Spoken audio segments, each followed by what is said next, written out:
Hi, my name is David. I am a fourth year at Berkeley studying economics and minoring in data science, and I transferred from UC Santa Barbara to Berkeley in 2019. So that was my junior year of college. And I'm one of the consultants here at Study Hall Consulting. And the thing I want to talk about today is the stuff I wrote on my most recent blog on the Study Hall website, which is the kind of differences between the semester and quarter system. So as someone who did transfer from UCSB to Berkeley, I had the kind of unique experience of going through both systems at a four-year university. So UCSB is obviously the quarter system and Berkeley is on the semester system. And I definitely think that these two kind of systems, the differences are kind of overlooked by students when they do ultimately decide what school to commit to. So obviously things like academics, social culture, social fit, etc.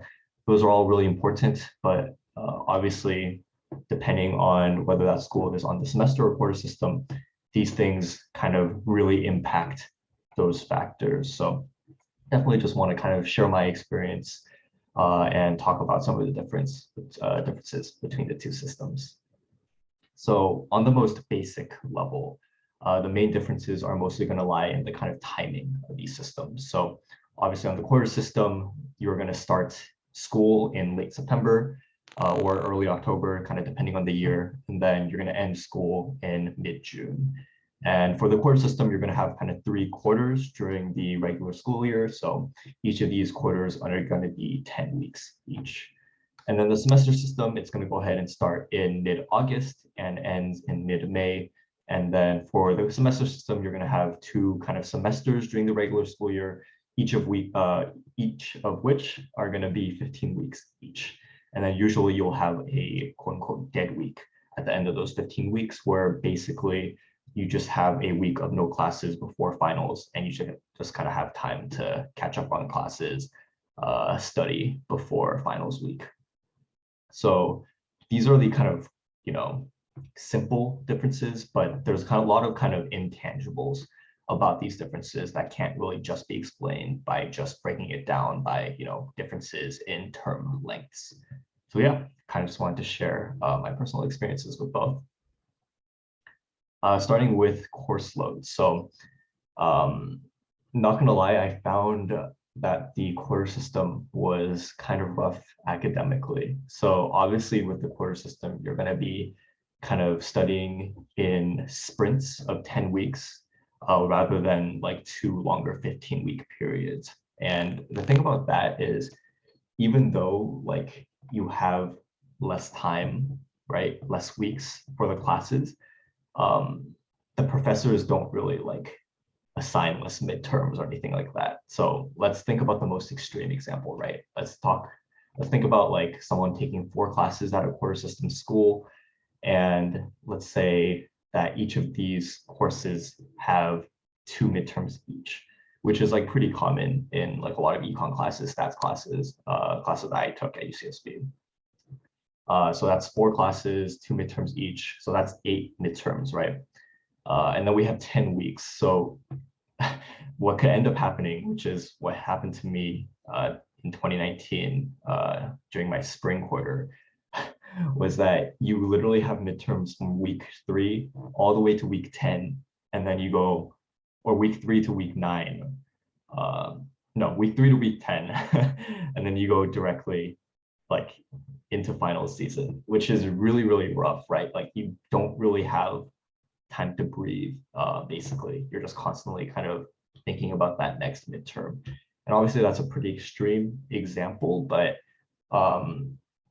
it's pretty common for people to feel pretty overwhelmed by the quarter system, as opposed to the semester system, which I experienced at Berkeley. It's going to be stretched out into 15 weeks. So you're going to have kind of more time to prepare for these exams, even if, professors, I did feel like professors didn't, they try to compensate for that extra time by assigning more problem sets and stuff like that. But, I would still rather do that than have to kind of squeeze in all of my exams in that shorter 10-week period. But, that doesn't mean that the course system is all bad. There are definitely really great things about the course system in terms of course load that I noticed. So I think one really nice thing about it is that if you kind of mess up in a class and you don't get the grade, maybe the best grades during a quarter, you have more time or more classes, you're taking more classes in a quarter system versus a semester system. So you kind of have more classes to increase that GPA, increase that buffer in general. So that was definitely really nice. And also just because you're taking more classes, you have more kind of space to explore, classes that are outside of your major. So I felt that at Berkeley, I kind of just had to take my major classes and I didn't really have as much time to explore those more fun classes. Whereas when I was at the quarter system at UCSB, I kind of just have a lot more freedom in terms of taking classes that I wanted to just because they looked interesting. So definitely some really great advantages to the core system as well. But for me personally, I'd probably say that I prefer the semester system, at least in terms of course load and academics. Social culture. So this is, I think, one of those things that is more dependent maybe on other factors like the school's location, history, etc., rather than maybe whether or not it's a semester or course system school. But I do think that, at least from my experience, there is one pretty big difference that kind of arises due to the kind of differences in semester versus quarter. So from my personal experience, again, it did feel like schools on the semester system their kind of social culture is more kind of based around student organizations. So at Berkeley, I was super involved with an organization called the Berkeley Forum. We're basically a student-run organization that hosts talks, debates, and panels on campus. And it really felt like this organization was like a very tight-knit family. I met most of my friends through this organization. And the reason I think that is, and the reason why like semester school, like student organizations maybe are more, tight-knit kind of, or like there's more of an emphasis on making friends through those organizations is just because there's more time for those organizations to kind of, help students to bond and stuff like that. So because there's 15 weeks rather than the 10 weeks of the core system, these organizations just have more time to, host socials, go on retreats. They can spend more time on their deliverables or their professional events.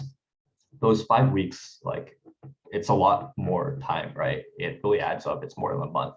So it just gives organizations more time to do stuff like that.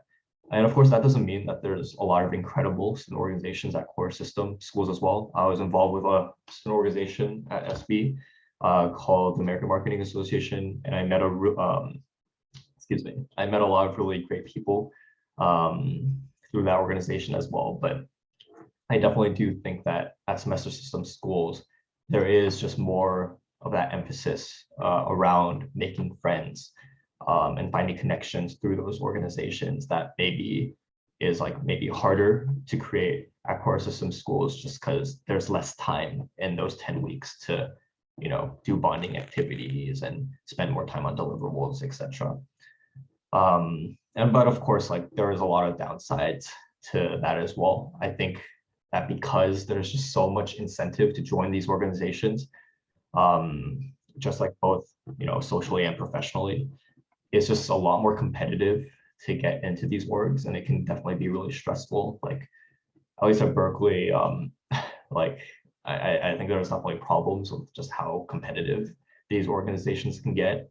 So like with a lot of these orgs, you have to go through like a whole written application, and then after like a screening process, you have to like go to an interview, and then after that interview, you have to go through like a social hour, and then after that, there's like a final round interview. It's just a lot, and I think it's not always the best. So yeah, definitely pros and cons to that kind of difference in the social cultures, but yeah, definitely be aware that those are like that kind of differences that can occur. And the final thing that I found in terms of differences between the quarter semester schools is probably professional considerations. So I definitely think this is like the least important of the things I talked about today, because kind of like social culture, these kind of professional considerations, professional kind of factors when it comes to the differences between the two systems, I think relate a lot more back to the universities rather than different differences between quarter and system. But there were a couple of things that I noticed as well. So just kind of wanted to share, of course. I think a very minor thing is that on the quarter system, when you start internships, you start later than the semester system schools. So like, let's say that you start an internship, but basically you're going to be ending school in June, right? While the semester system school or semester system students are starting in May. So you basically start like a month after, and you kind of go in, and it can be a little weird, but it's also kind of nice because you can kind of ask other interns for advice and stuff like that because they've already started. So I guess that's just one of the differences. And I also think the timing of obviously the quarter versus semester systems. For quarter system students, it kind of just lends itself, like the system kind of lends itself to more kind of time for students to look for internships. So because obviously quarter system students are going to kind of start earlier, or start later, they're just going to have a little more time to recruit for roles in case they're still looking towards the end of the year. So yeah, that's kind of it from me in terms of differences that I've personally found, just as someone who's gone to both quarter and semester school. But yeah, definitely reach out. Feel free to reach out to me if you have any other questions about something I talked about in this video, or maybe something that you found on the website, and definitely check out the full blog on the website as well. So yeah, catch you guys later.